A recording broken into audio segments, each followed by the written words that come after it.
going to brunch.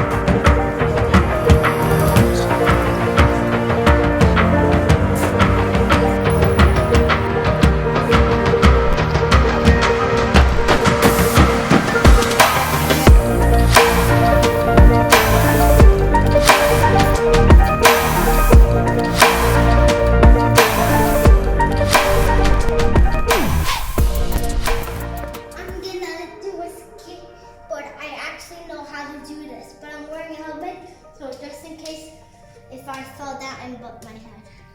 So, it's so cool. See that? It's so cool. Are EMFs and RF signals real? Do they even exist, or are they just a non-scientific activity that some people are sensitive to? So I have an RF reader with me right now, and this is a device that can read any EMF or RF signals, and I will show you how it works later in the video. But I just want to tell you guys that EMFs and RFs are invisible spectrums, okay, that you cannot see, you cannot hear, and many people cannot even feel them. So what's the big deal about these RF signals, which are electromagnetic fields and radio frequency signals? Well, scientific studies have shown that EMFs and RFs, known as radiation emitted from our wireless devices, can be harmful to our health.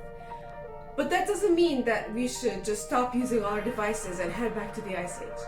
But I will be showing you some simple tips on how to reduce your exposure to wireless RF signals.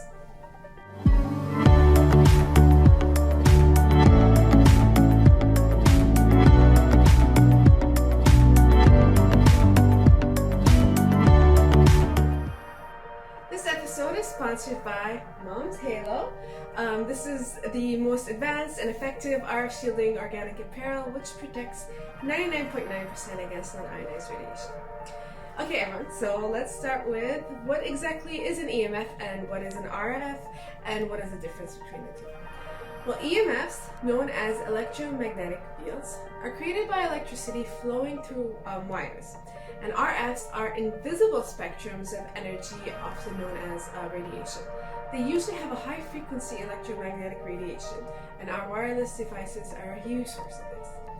Are they dangerous to us? In 2011, the World Health Organization has classified radio frequency possibly carcinogenic to humans. Bioinitiative Group has classified EMF and RFs as having adverse effects on fertility and reproduction. And some studies have even linked a possibility to brain cancer and cell phone use.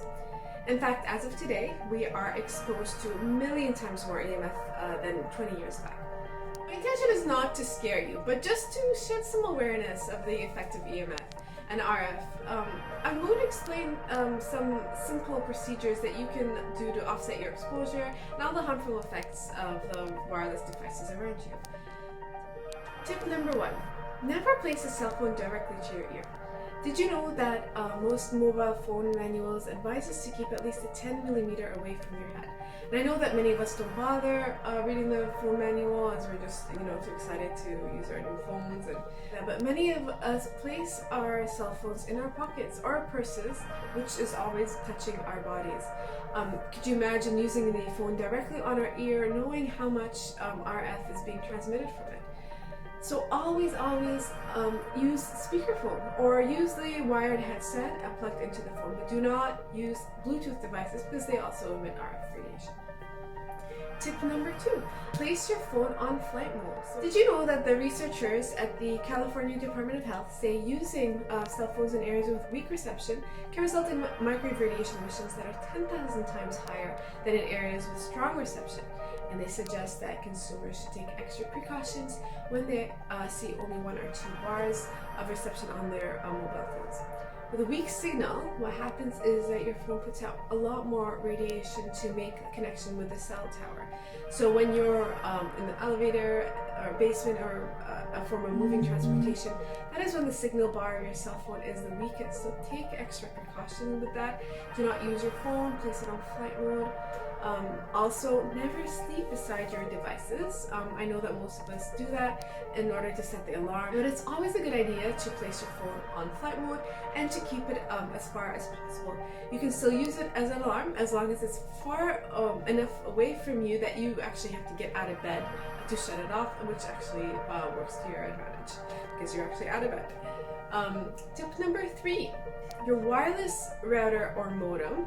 If you are always at home with the family and you're not using your internet to surf the web, or it's always a good idea to turn off the router at night and try a wired option.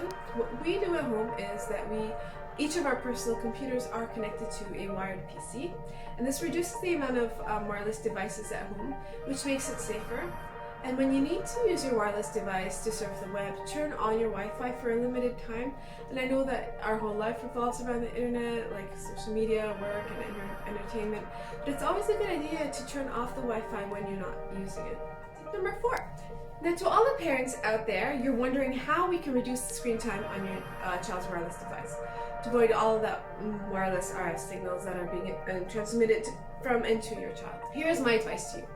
I actually get my kids to place any of their wireless devices on the table countertop or on the sofa or on the floor, and ask them to lie down on their stomach so that the device is not directly on them, and then this keeps a distance away from them as well as less radiation emitted from them.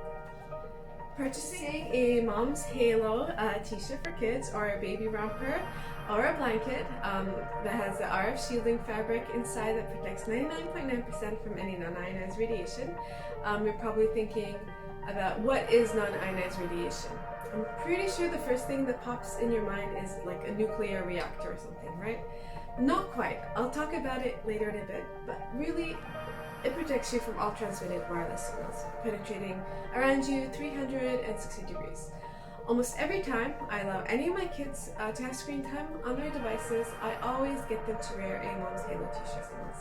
It's also perfect for those that live close to your neighbors, where you're exposed to a list of different wireless networks around you.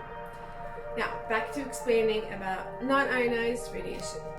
If you look at the chart up here, you can see that it is divided between ionizing radiation and non-ionizing. See the spectrum of non-ionizing and the spectrum of ionizing radiation, where the ionizing radiation has more energy and the non-ionizing has less energy, and includes things like radios and phones, microwaves. Ionizing radiation are ones that are more harmful, like ultraviolet, X-rays, and gamma rays, and Momz Halo protects against non-ionizing radiation only.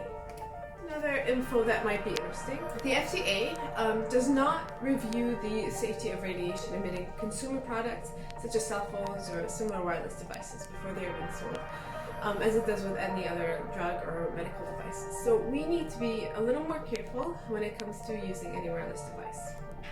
Now to our sponsor message. Momz Halo apparel are the only organic clothing embedded with an RF shielding fabric. Oh, and did I mention it's also organic?